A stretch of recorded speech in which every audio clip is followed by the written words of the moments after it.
আজকে আবার চলে আসলাম লাইভে। এখন রাত বাজে 9টা 48 মিনিট। মুরগিগুলো মোটামুটি খাবার খেয়ে ঘুমিয়ে পড়ছে।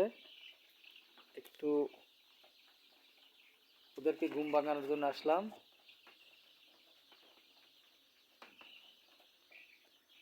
ব্রাউন কক মুরগি 800 পিসের আছে এখানে।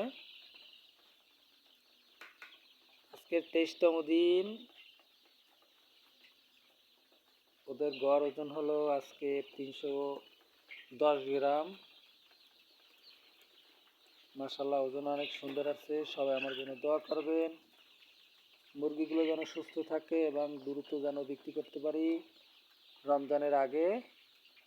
আবার ঈদের জন্য এসে আবার মুরগি তুলবো। সবাই ভালো থাকবেন। আজকের এই পর্যন্ত। আল্লাহ হাফেজ, গুড নাইট।